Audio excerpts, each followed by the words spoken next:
거룩하신 아버지, 오늘도 우리가 받은 구속의 은혜 때문에 이렇게 예배 자리에서 그 은혜 갚을 길 없어 찬송으로 경배해 주심을 감사드립니다.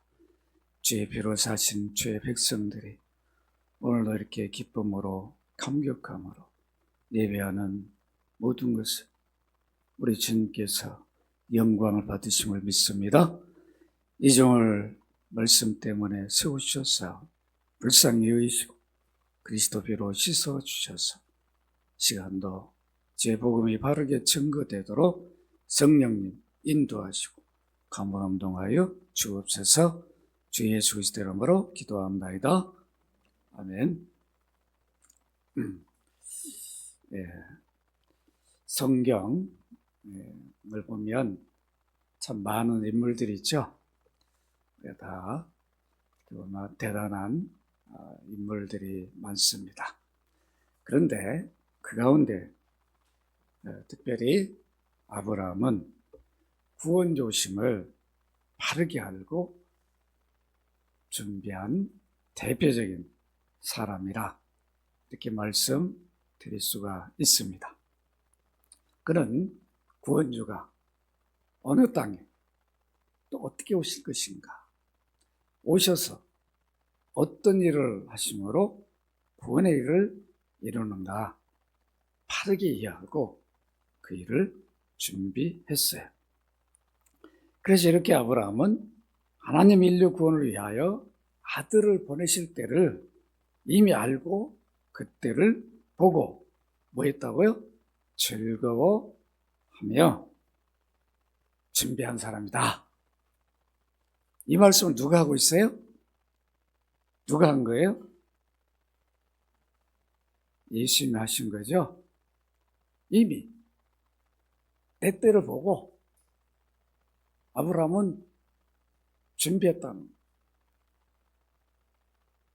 그 오실 것을 보고 기쁨으로 즐거움으로 그 일을 했다. 그 준비 과정 속에 모든 것을 보시고 섭리하신 분이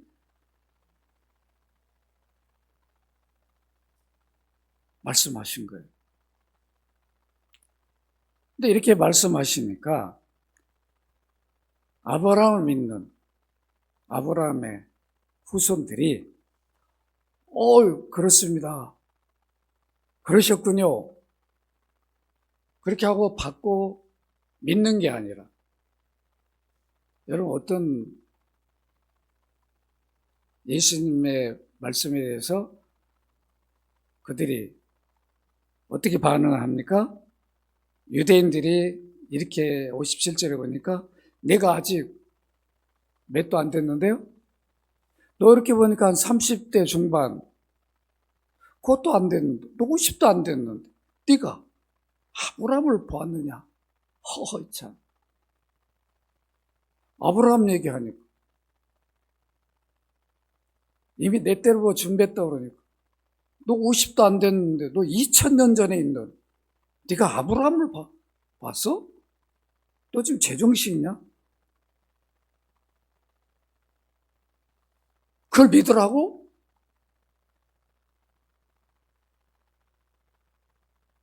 지금 이런 반응을 했어요. 그러니까 주님이 뭐라고 그래요? 진실로 진실로 너에게 이른다. 아브라함이 타기 전부터 누가 있었다? 내가 있었다. 여러분, 우리가 성경을 바르게 알아야 되죠? 바르게 모르면, 예수 그리스도 모르면 유대인 같은 이런 생각을 하게 돼요. 성경 보면서도, 구약을 보면서 예수 그리스도를 보지 못하면 이미 그 약속대로 예수님이 오셨는데 못 보는 거예요. 이런 안타까운 일이 지금도 계속되고 있어요. 유대인들. 그래 안 그래요? 얼마나 안타까워. 그런데 이런 일이 오늘날 기독교 가운데도 얼마나 계속되고 있는지. 안타까워. 그래서 우리가 과연 이 일을 준비하도록 부르신 분, 사람은 오시기 전에 여호와 하나님이셨는데 그 여호와가 바로 아브라함에게 나타나 주신 아들 하나님이라고 그랬죠? 노고스라고. 고대교회부터 유스티누스, 저스틴이라고 부르죠?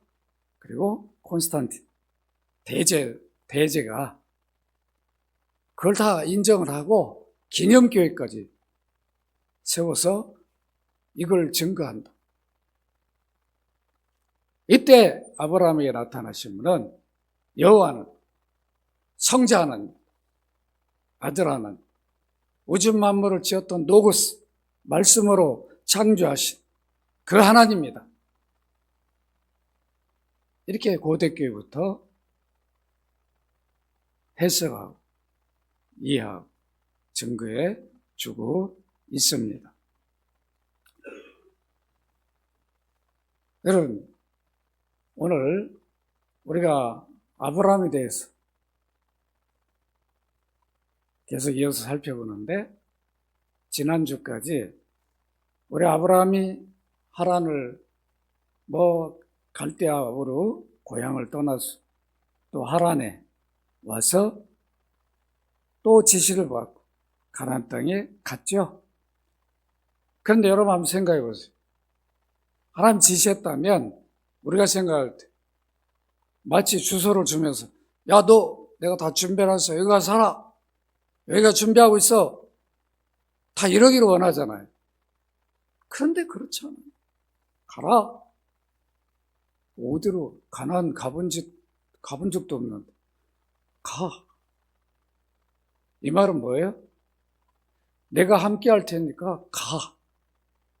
출애굽 때 똑같죠? 모세 보고 데리고 가라는데 어디로 갈 줄은 몰라. 약속의 땅 가라고 그래. 하나님이 인도하죠? 구름기둥으로 불기둥으로 인도한다. 그 인도함을 따라가면 되는 거죠? 아브라함도 똑같은 거예요.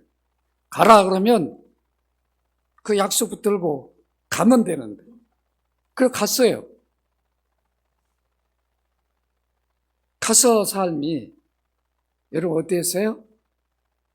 편안합니까? 아니죠. 아니 여호와의 말씀대로 갔는데 땅 하나 없는 거예요. 자기가 살아야 할 아무것도 없는 거예요. 누구도 반겨주지 않아요. 여러분 보세요. 이미 가나안에 7족속이 살고 있는데 누구 후손이라고 그랬죠? 내가 설교했는데 함개 후손이라고 그랬죠? 그럼 셈개, 함개가 누구예요?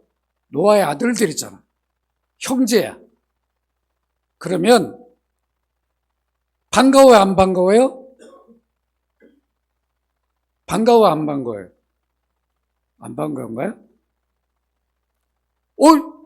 우리 아브라함, 우리 큰아버지, 그 후손들이네. 야, 우리 형제야. 우리 뿌리가 다 같아. 이래야 되는데 함개는 이미 여호와를 떠나버렸어. 믿음을 떠나버렸어. 이방인처럼 사는 거예요. 이방인 지역에서. 그러니까 아무 관심도 없는 거예요. 뿌리든 뭐든 자기 조상 우리가 노아의 후손이라는 자부심도 없는 거죠. 홍수 심판도 다 기억도 못하는 거예요. 그렇게 살고 있으니까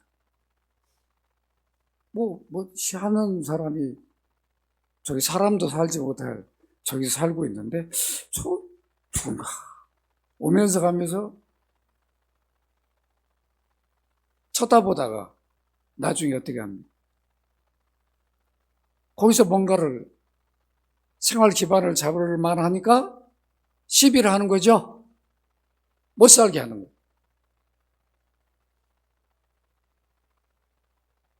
아브라함이 하란을 떠나서 가나안 쪽에 들어올 때 어디로 들어왔다고 그랬어요? 북쪽으로 들어오죠? 하란에서 오는 데가 북쪽이잖아요. 근데 쭉 내려와. 북쪽에도 잘 살거든요.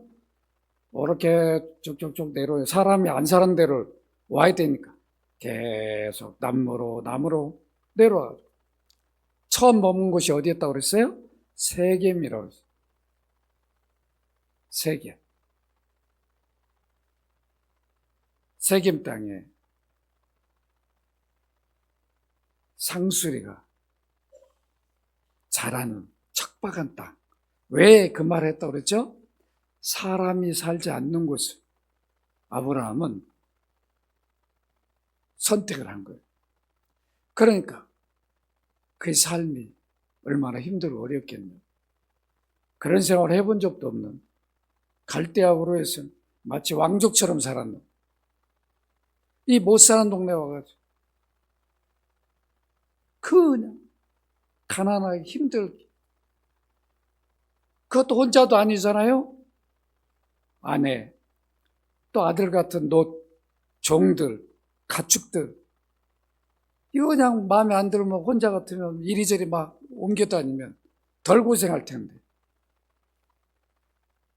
여러분, 또 베델로 옮겨요.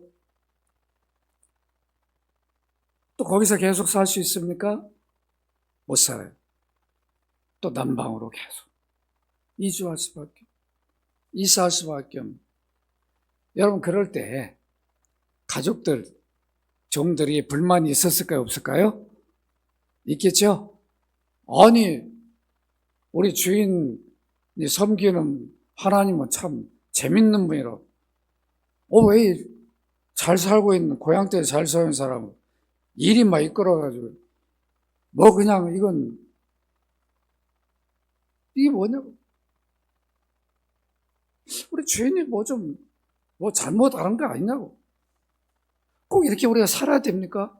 다시 돌아가면 안 됩니까? 이런 사람 한 사람도 없었겠죠? 그래요? 여러분 같으면, 여러분이 그 가족이라면, 그런 생각 전혀 안 했을까요? 왜 없겠냐고. 그러나, 아브라함은 잘 이겨낸. 그런데, 남쪽으로 가서 어느 지역인지 모르죠. 살고 있을 때 어떤 일이 일어났어요? 기근이 심해졌어요.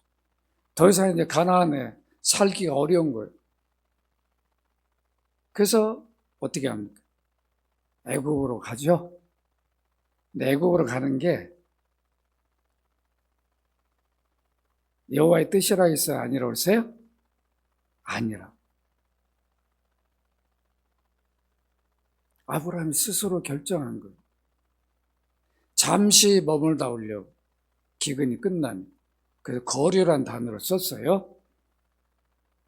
그런데 어떤 일이 일어납니까? 아내 미모 때문에 아브라함이 사례한테 당신 너무 예뻐가지고 나 죽이고 당신 뺏어가면 어떡해. 만약 이런 일이 일어난다면 우리가 서로 사는 방법을 찾자.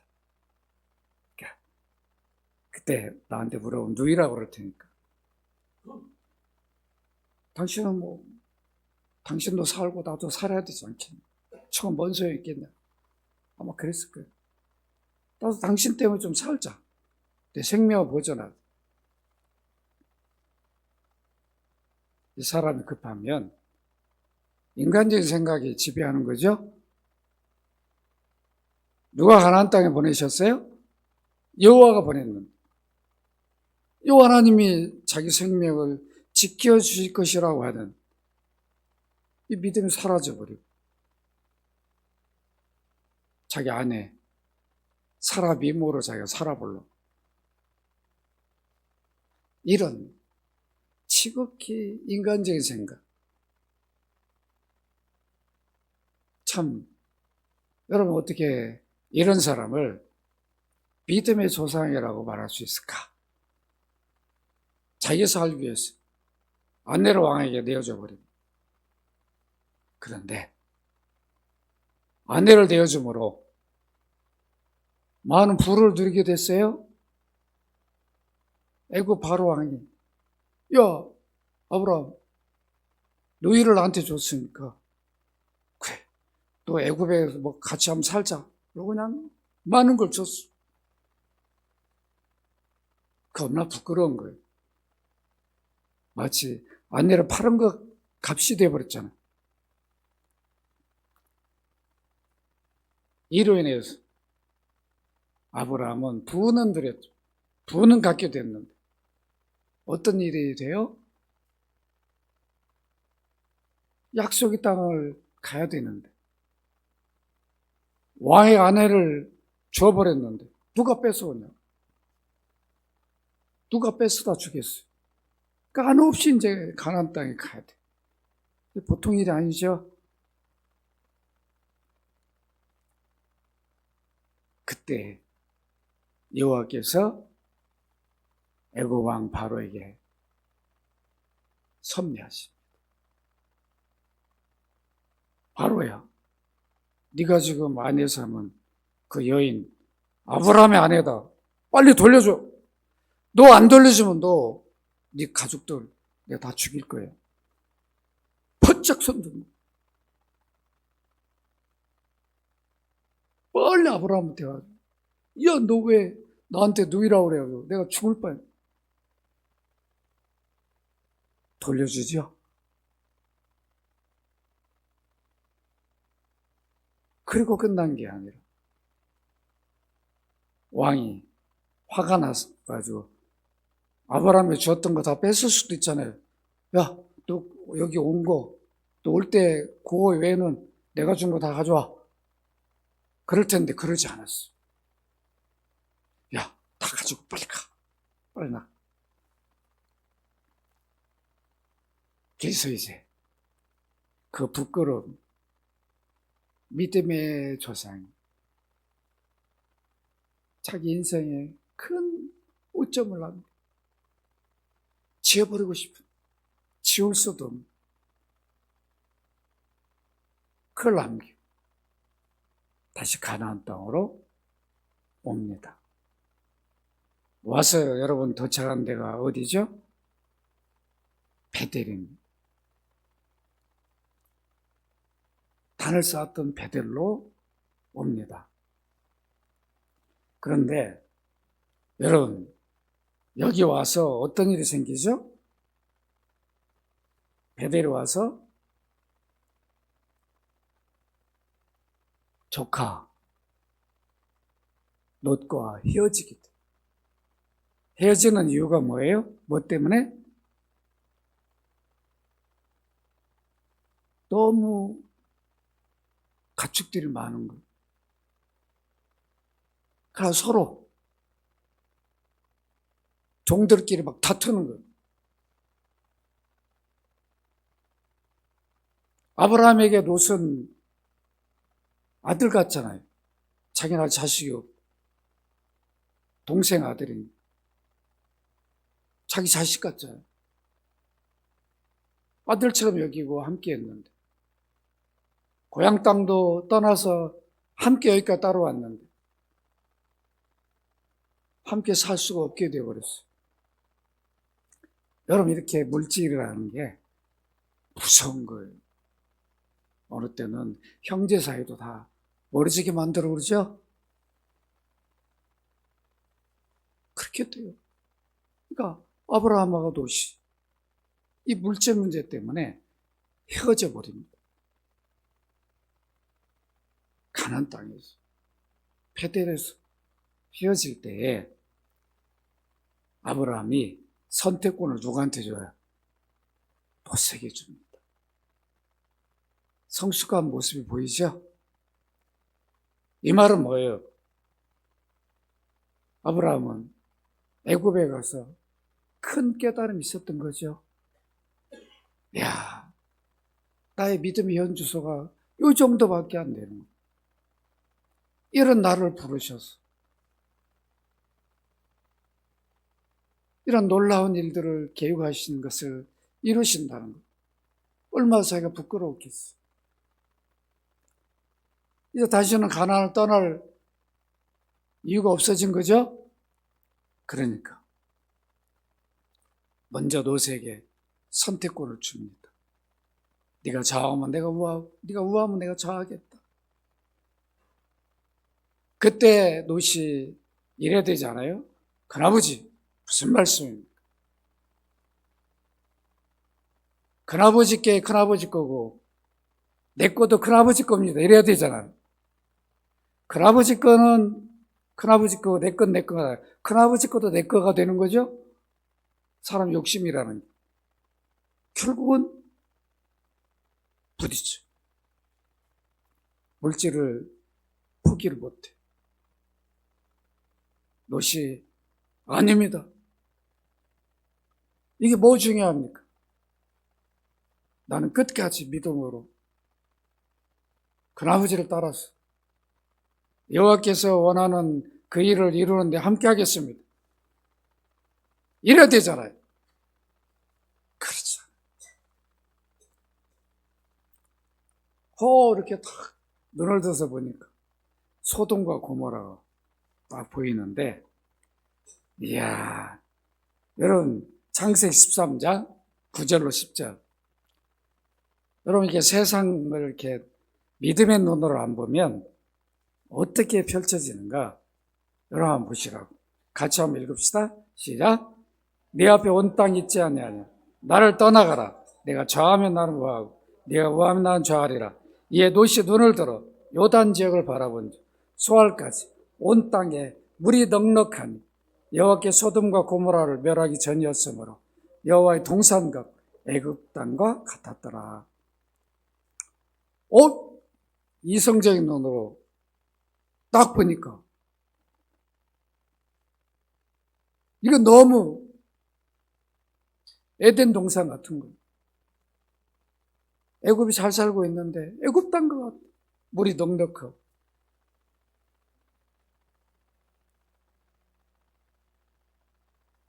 이 길로 가버렸어. 저기를 가면 과연 내가 믿음을 지킬 수 있을까? 난 여호와를 섬기는 자인데 그 여호와의 뜻을 이룰 수 있을까? 이런 생각 안 하는 거예요. 눈으로 보기에 보암직하고 먹음직스럽고 탐스럽고 이게 세상이죠. 우리가 이성적 눈으로 보면 다 화려하고 다 유혹하는 것들이 빠져들게 돼 있다고. 이게 롯만의 문제가 아니라고. 믿음이 약해서 믿음으로 생각하지 않으면 다 너처럼 이렇게 다 가게 돼 있어. 결국은 이 도시는 우리가 이런 말 하죠. 너무 타락하고 부패한 도시를 뭐라고 말해요? 뭐라고 말해요? 아이고, 저 소돔과 고모라 같다 그러죠? 그래, 안 그래요? 소돔과 고모라가 대명사가 됐어? 타락한 도시. 그렇게 여러분 말해요, 안 해요? 말하죠? 그런 도시인데 믿음의 사람 롯이 갔어. 그럼 그 도시를 변화시켰다면 얼마나 좋았을까? 여러분 나중에 소돔과 고모라가 멸망당해요, 안 당해요? 그럴 때 아브라함이 어떻게 합니까? 아니, 여호와여, 어떻게 의인과 악인을 같이 심판할 수 있습니까? 거기에 우리 조카 의인 롯이 있는데 또 가족들이 다 의인으로 살 텐데 어떻게 같이 심판하면 안 되지 않습니까? 몇 명부터 출발했죠? 기도할 때 50명부터 출발하죠? 의인 50이 있어요, 없어요? 소돔과 고모라에 없어요. 롯이 가서 뭐예요? 의인으로 믿음으로 변화시킨 삶을 살게 하는 게 아니라 거기 어떻게 됩니까? 흡수되어서 하는 거죠. 그 환경에 빠져서.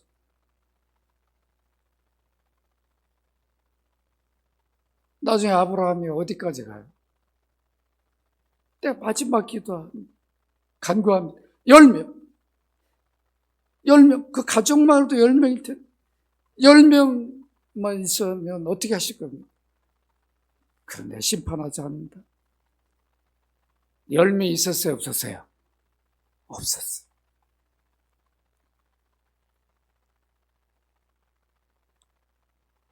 그것을 노식이 선택해서 갔습니다. 창세기 13장 13절 같이 한번 읽도록 합니다. 시작. 소돔 사람 여호와 앞에 악하며 큰 죄인이었더라. 이걸 몰랐을까요? 롯이?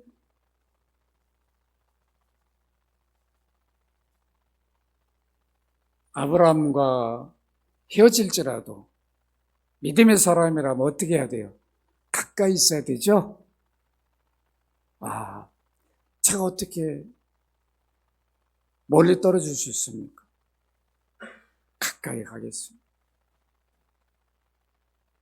소돔과 고모라가 심판받을 때 여러분 어떻게 합니까? 롯의 부인이 어떻게 돼요? 다 나올 때 뒤도 돌아오지 말았는데 돌아봐요, 안 돌아봐요? 그게 바로 인간의 모습이에요. 하나님 심판하는 그 자리도 미련을 갖는 거예요. 이스라엘 백성들 애굽에 살던 것을 미련을 갖잖아요.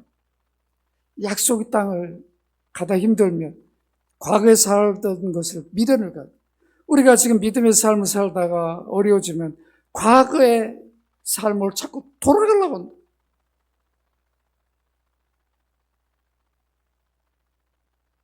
이런 걸 우리에게 깨우쳐 주고 있습니다. 이렇게 롯이 아브라함 곁을 떠났어요. 자식 같은 롯이 떠나니까 이제 아브라함에게는 자기 가족은 아내밖에 없어요. 나머지 종들이 그래 네가 나하고 영원히 살겠냐? 그리고 그냥 손 털듯이 이렇게 털 수 있어요? 아들 같은 롯이 떠나니까 얼마나 마음이 허전하고 힘들었겠냐. 올라올 말은 우울을 했겠죠. 그런 때 누가 와요? 여러분 창세기 13장 14절로 17절 이렇게 보면 롯이 아브라함을 떠난 후에 여호와께서 아브라함에게 이르시되 너는 눈을 들어 너 있는 곳에서 북쪽과 남쪽 그리고 동쪽과 서쪽을 바라보라. 보이는 땅을 내가 너와 내 자손에게 주리니 영원히 이르리라. 롯이 떠난 다음 아브라함은 힘들고 어려운 그때 여호와께서 찾아오시오. 어떻게 보면 여호와께서는 아브라함이 또 의지하지 못하게 하는 거죠. 나만 의지해라. 나만 믿고 따라가라.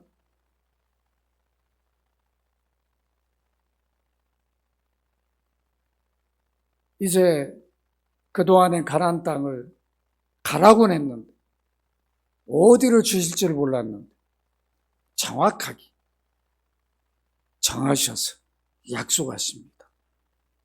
그리고 너와 내 자손이 영원히 이 땅을 소유하게 될 것을 분명하게 경계를 정해서 밝혀주세요. 산 위에서 이렇게 동서남북으로 사방을 보니 눈에 다 들어오겠죠? 바로 이 가나안 땅 이 전체가 너와 너희 자손들이 차지하게 될 거라. 지금 차지했어요? 안 차지했어요? 차지했죠? 그 약속대로 그대로 이루어졌어요. 그럼에도 아브라함은 잘 믿지 못할까 봐 16절에 보면 내가 내 자손의 땅의 티끌 같게 하리니 사람의 땅의 티끌을 능히 셀 수 있을진데 내 자손도 세리라. 너는 일어나 그 땅을 종과 행으로 두루 다녀보라. 내가 그것을 내게 주리라.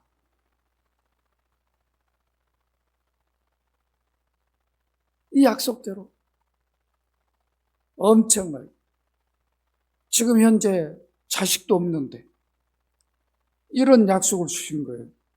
이런 일을 이루시겠다. 가나안 땅에서.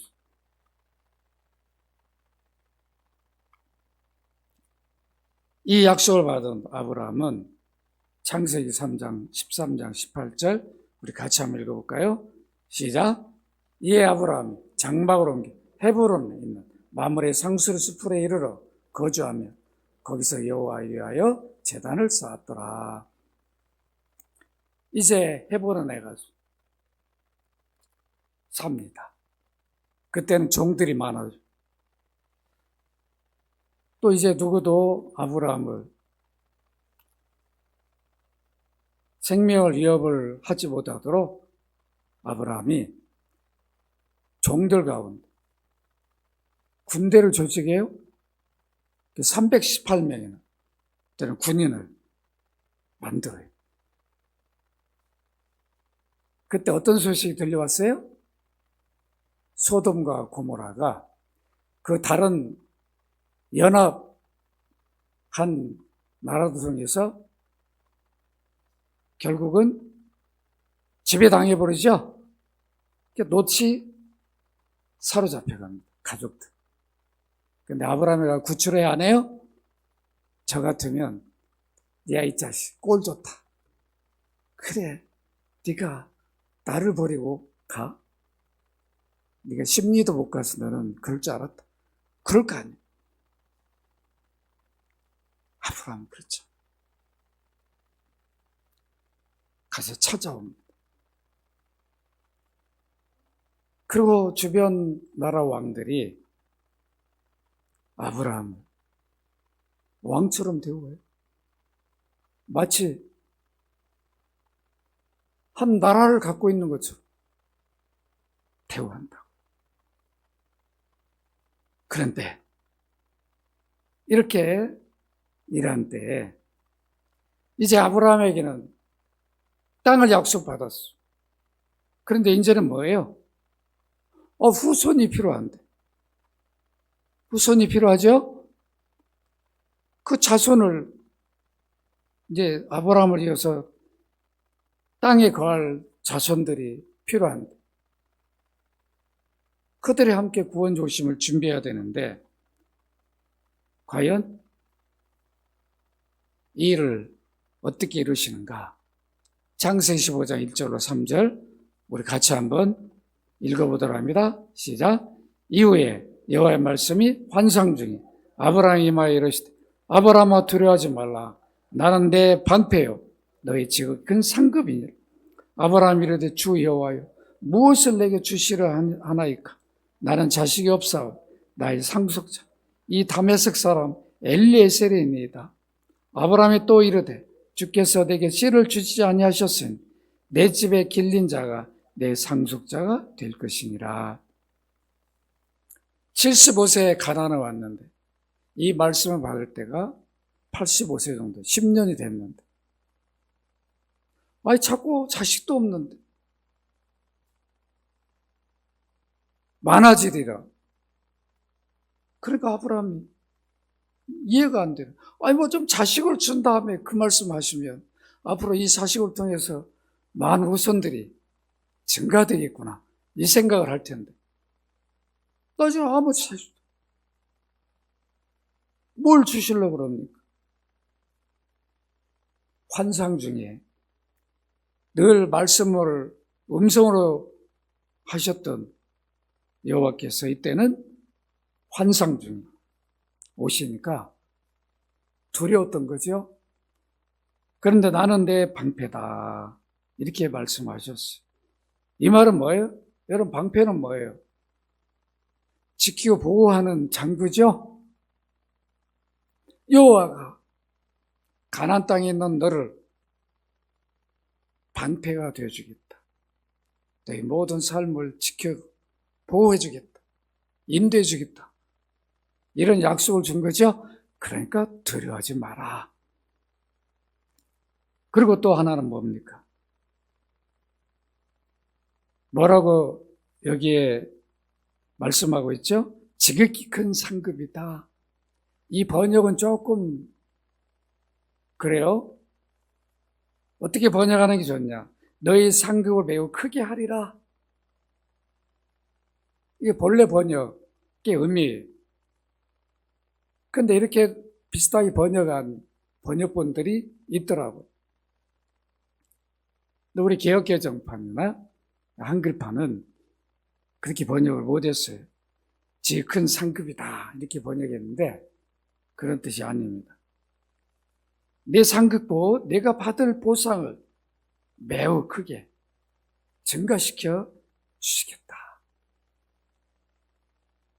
지금 네가 상속자가 없다고 염려할 이유가 없다는 거예요. 내가 주겠다는 거예요. 상속자를 주겠다.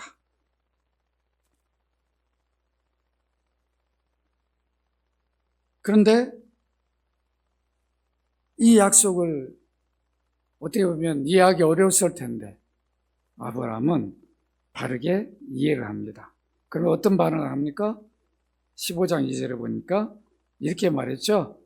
아브라함이 이르되 주 여호와여 무엇을 내게 주시라 하나이까? 나는 자식이 없사오니 나의 상속자는 이 다메섹 사람 엘리에셀이니라. 이미 약속은 주셨는데 안 주셔서 내 10년이나 기다렸는데 이미 나는 상속자로 내정해 놓은 사람이 있습니다. 누구냐면 종의 아들을 어렸을 때부터 잘 가르친 거죠. 그래서 얘가 나의 상속자가 될 겁니다. 그가 바로 엘리에셀입니다. 이렇게 말을 했어요.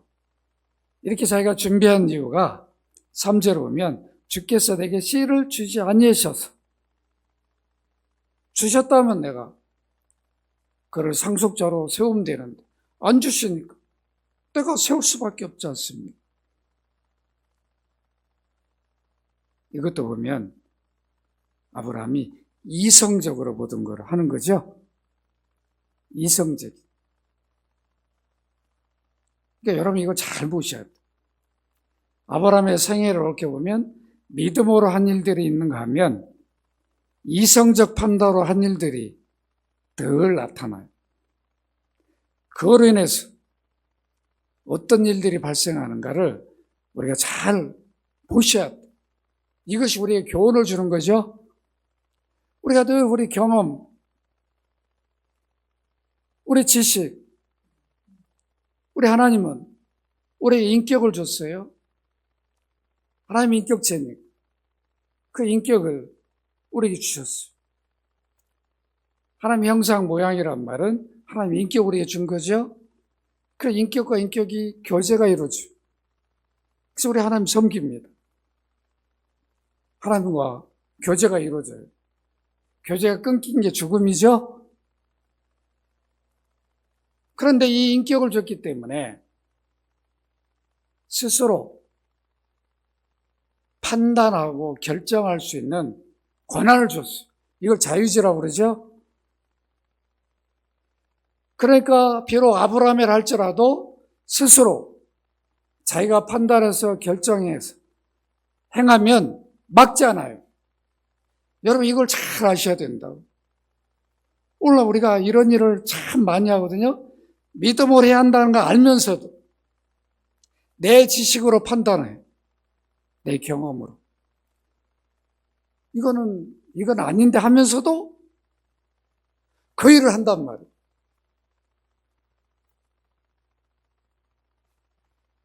내 인격은 자기 의식, 의지의 주체, 내 의식으로, 내 의지로 결정한 거는 하나님 막지 않아요. 그대로 둡니다. 아브라함 애굽 가는 것도 그대로 둬요. 막아줘야 되잖아요. 야, 너 왜 애굽으로 왜 가? 또 아내를 이렇게 하려, 너 그거 하면 안 돼. 아니요.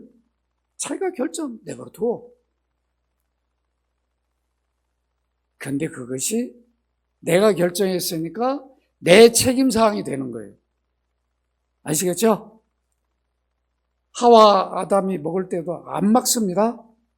네가 판단했어. 네 의지로 결정했으니까 놔두는 거예요. 먹은 책임만 물으시는 거예요. 그래서 우리가 정신을 똑바로 차려야 돼요. 아시겠죠? 우리 자녀들 키울 때도 마찬가지랍니다. 지금 이제 앞으로 결혼도 해야 되는. 내버려 둬버리면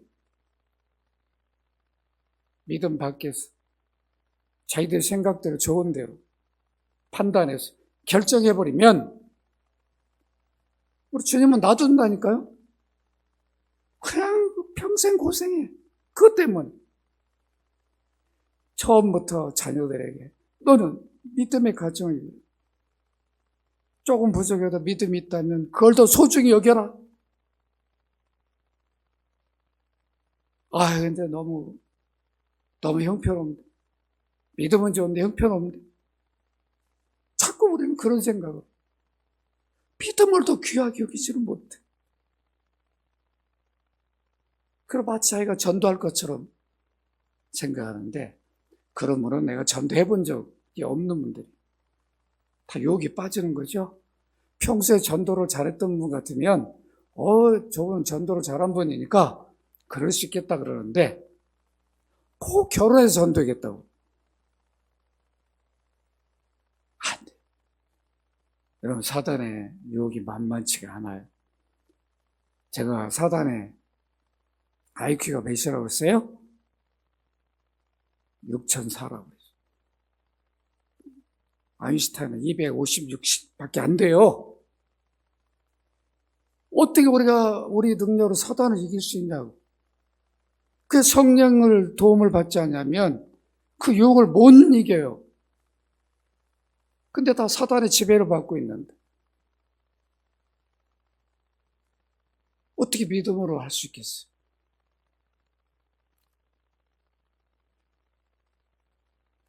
이렇게 씨는 바로 여호와께서 주신다는 거 알면서도 안 주시니까 더 기다려야 되는데 어떻게 해요? 인간적인 방식으로 다 준비합니다. 어떻게 보면 상당히 지혜로운 거잖아요. 안 주시면 내가 에셀이라도 내가 세워야 되니까 여호와 하나님 나 칭찬받아야 될 일 아니에요? 그런데 여러분, 창세기 15장 4절 같이 한번 읽도록 합니다. 시작. 여호와의 말씀 그에게 임하여 이르시되 그 사람 내 상속자가 아니라 내 몸에서 날 자가 내 상속자가 되리라. 아브라함의 하소연을 다 듣고 그래, 너 참 훌륭한 생각했다. 그럼 그런 지혜를 짜내야지. 그러지 않았어. 야, 이 믿음 없는 놈아. 우리 같으면 그러는데 여호와께서 인격으로 대우시오. 아브라함 부족해도 그 인격체를 인격적으로 대하신다. 이게 우리의 믿음의 자세야 됩니다. 우리 자녀들이 어느 때는 우리 눈에 좀 마음에 안 들어도 어떻게 늘 인격적으로 대해야 돼. 남부할 때도 인격적으로. 그걸 막 그냥 지적하고 그러지 말고 잘 할 수 있도록 이렇게 해줘야 됩니다. 그래 삐뚤어 나가지 않아요. 아무리 좋은 말이라도 강하게 말하면 반발심 생기죠? 거부감을 느껴봅니다. 그게 틀린 게 아니라 팩트가 맞아.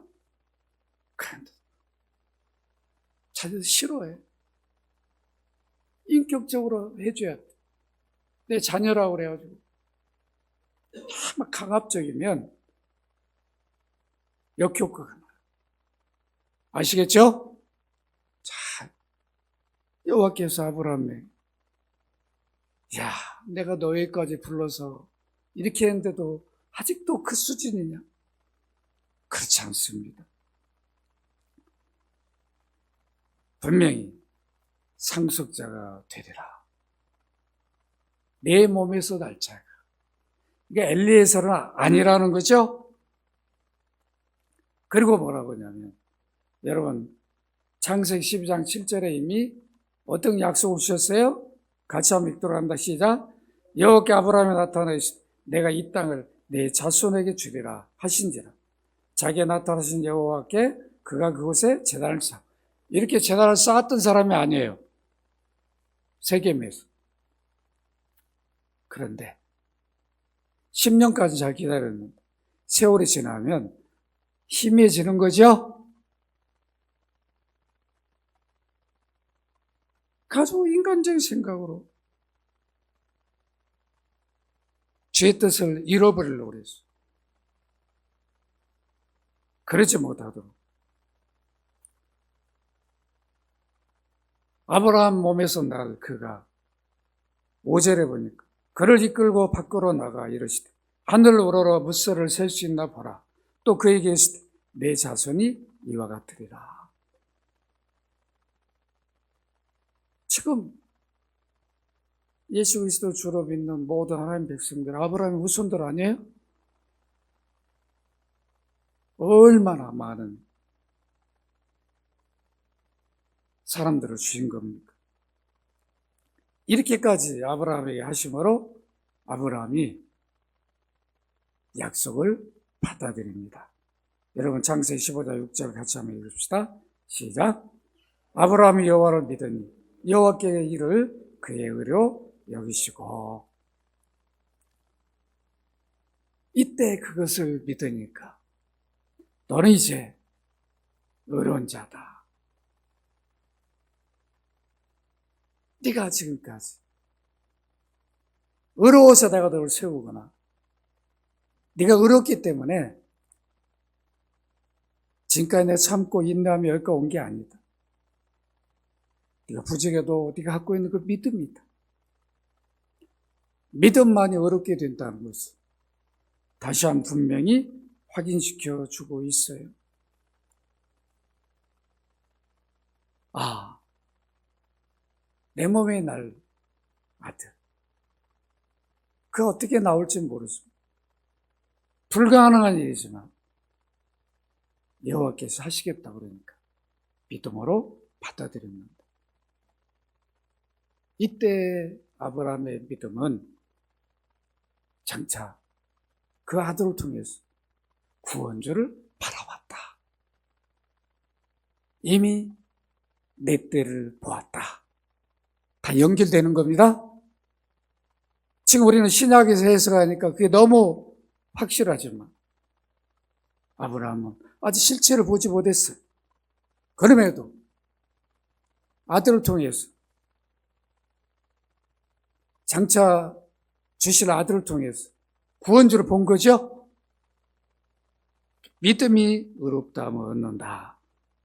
이것을 분명히 해주셨어요. 그런데 여러분 이렇게 아브라함 분명히 아들을 내 몸에 날 아들을 주셨다고 약속했는데 이것이 아내인 사례가 어떻게 이해를 했습니까? 여러분 창세기 16장 1절로 4절 같이 한번 보겠습니다. 하나님 아내 사례는 출산하지 못하였고 그의 한 여종이 있으니 애굽 사람의 이름은 하갈이라. 사례가 아브라함에게 이르되 여호와께 내 출산을 허락하지 아니하셨으니 원하건대 내 여종에게 들어가라. 내가 혹 그로 말미암아 자녀도 얻을까 하노라 하며 아브라함이 사례의 말을 뭐하더라? 들으니라. 약속은 지금 누가 받은 거예요? 아브라함이 받았다며 아브라함이 뭐라고? 여보, 아니야. 분명히 나한테 약속을 주셨어. 내 몸에서 태어난. 그러니까 당신과 나 사이에 나오는 거야. 이거 하갈 안 돼. 이거 우리가 믿음으로 하는 거 아니야. 이래야 되는데 금방 약속을 받고 또 아내가 아니 당신 몸에서 날짜라고 그러잖아. 그러면 됐지. 하갈이면 어떻고 몸종이면 어떻고. 그렇게 나으면 되잖아. 그러면 상속자가 되는 거지. 지극히 이성적인 판단. 어떻게 보면 사례가 잘못된 게 아니잖아. 이야, 아브라함 얼마나 배려한 거예요? 그죠? 어떻게 보면 여호와의 뜻을 이루려고 막 사례가 아니 어떻게 몸종을 줄 수 있어야 안 되잖아요. 그럼에도 불구하고 그렇게까지 사례가 했어요. 근데 이게 믿음의 일이 아니었습니다. 여러분, 아브라함의 아내 사례가 그 여종 애굽 사람 하갈을 데려다가 그 남편 아브라함에게 첩으로 준 때는 아브라함 가나안 땅에 거주한 지 10년 후였더라. 아브라함 하갈과 동침하였더니 하갈이 임신하매 그가 자기의 임신함을 알고 그의 여주인을 멸시한지라. 결국 이렇게 해서 태어난 사람이 누구예요? 창세 16장 11절 같이 한번 봅니다. 시작. 여호와의 사자가 또 그에게 이르시되 네가 임신하여 아들을 낳으리니 그 이름을 이스마엘을 하라. 이는 여호와께 내 고통을 들으셨습니다. 이렇게 태어난 게 믿음으로 태어난 게 아니라 육으로 나게 한 거죠. 이렇게 난 이스마엘 때문에 오늘날 인류가 얼마나 많은 고통 속에 있는데 지금 중동이잖아요. 중동 지역들 다 이스마엘 후예들 늘 화약고 언제 어떤 전쟁이 일어날지. 이스라엘은 자기들의 아브라함 이삭의 후손이라고 말. 여기 이스마엘은 배단의 형제니까 아니라고 말. 서로 막 인정을. 근데 이스마엘은 뭐냐? 우리 아버지가 아브라함이다. 오히려 내가 더 먼저 났어요. 내가 큰 아들이다. 장자라고 주장하죠? 여러분 이거 보세요. 아브라함이 이런 큰 또 실수를 해가지고 모든 인류의 고통의 한 원인을 제공해버렸어요. 왜 이때도 안 막으셨을까요? 왜 안 막으시나요? 말씀을 맺습니다. 여러분 어떻습니까? 오늘 아브라함은 그때 성경 기록이 안 됐을 때죠. 그때 음성으로 환상으로 어느 때는 나타나셨어요. 매일 나타나는 게 아니에요. 그러다 보니까 오늘 우리처럼 그런 확고하게 모든 구원 역사들이 이렇게 이런 계획 속에 이렇게 이루어졌구나. 우리 이미 성경에 기록되어서도 그것도 잘 못 보고 헤매고 막 그러는 믿지 못하고 아브라함은 그런 것도 없는 상황에서 말씀을 주시면 붙들고 하다가 어느 때는 또 이성적 생각에 또 흐트러져서 실수하고 그럼에도 끝까지 가나안에 머무르죠. 믿음으로 살아요. 아브라함이 온전해서 믿음이 조상된 게 아니에요. 허물투성이지만 하나님 한번 선택한 자는 놓지 않으셔요. 버리지 아니하시고 조금 마음에 안 든다고 그래가지고 너는 아니다. 그러시지 않아요. 부족해도 세워주고 또 은혜 입히시고 또 세워주고 아브라함 통해 우리에게 이걸 보여주는 거죠. 은혜를 입은 자는 우리가 믿음으로만 가면 어느 때는 흔들리고 넘어지고 오를지라도 끝까지 우리 십자가만 바라보고 간다면 우리의 믿음을 세워주신 줄로 믿습니다. 늘 그 하나님 우리의 방패라는 것을 여러분 잊지 말아야 돼요. 세상 우리 방패가 되는 게 아니라 우리를 구원하신 주님이 우리의 방패라는 겁니다. 그래서 바울은 로마서 4장 1절 3절에 이렇게 말합니다. 같이 한번 읽어볼까요? 시작. 그런즉 로마 4장 1절로 3절 시작. 그런즉 육신으로 우리 조상의 아브라함이 무엇을 얻었다 하래요? 만일 아브라함이 행위로서 의롭다 하심을 얻었으면 자랑할 것이 있으려니와 하나님 앞에서는 없느니라. 성경이 무엇을 말하느냐? 아브라함 하나님을 믿으며 그것이 그에게 의로 여기진 바 되었느니라. 믿음이 왜 이러는 거죠? 또 예수 믿으니까 왜 이런 거예요? 의인이라고. 우리가 의로워서 다른 사람보다 의로워서가 아니에요. 예수를 믿으니까 우리 의인이다. 즉 하나님의 자녀다라고 인정해주고 세워준 거죠. 오늘 우리가 기억해야 할 게 있어요. 뭐예요? 하나님은 우리 인격으로 스스로 판단해 결정한 것을 막지 아니하신다는 것. 여러분 꼭 기억하시기 바랍니다. 그래서 여러분들이 어떤 일이 있으면 반드시 기도로 물어야 돼. 그러니까 자녀들 앞길도 내버려 두면 안 되고 지금이라도 늦지 않아서 기도해야 돼. 가르쳐야 돼. 기도다 놔뒀다 다 인간 이성으로 믿음으로 하지 않고 인간 이성으로 판단한 그 결과물을 어떻게 하시고 그걸 다 보면서도 내버려둔 마음 기도해야 돼. 다영자매 지금 뱃속에 아이를 위해 기도해야 돼요. 지금부터 기도해야 돼. 믿음의 사람으로 은혜 주시기를 기도해요. 이걸 우리에게 보여주는 거죠. 믿음의 사람이라고 아브라함이라고 그래서 예외가 아니라는 그가 경험적인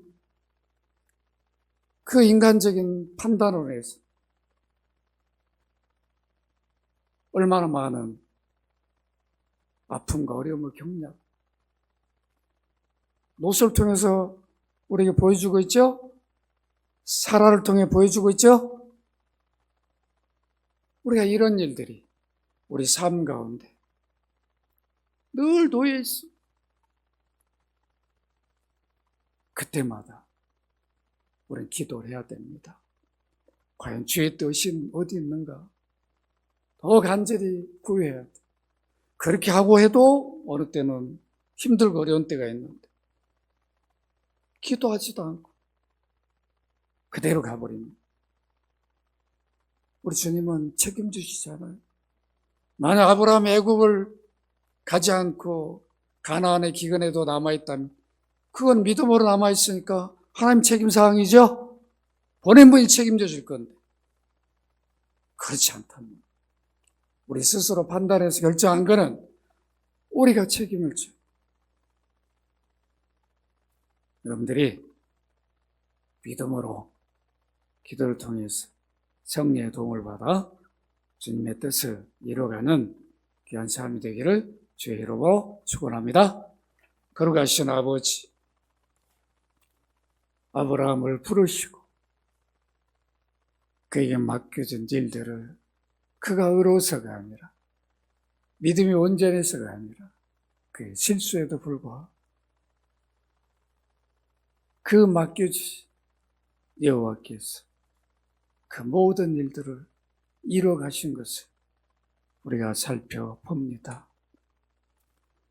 믿음으로 행하지 않는 것들은 결국은 내 책임사항임을 잊지 않게 하시고 어떤 일이 우리 앞에 놓였을지라도 내 이성적인 판단으로 하지 않게 하시고 기도로 주의 뜻을 묻고 주님의 인도함을 받는 저희 삶이 되게 하여 주옵소서.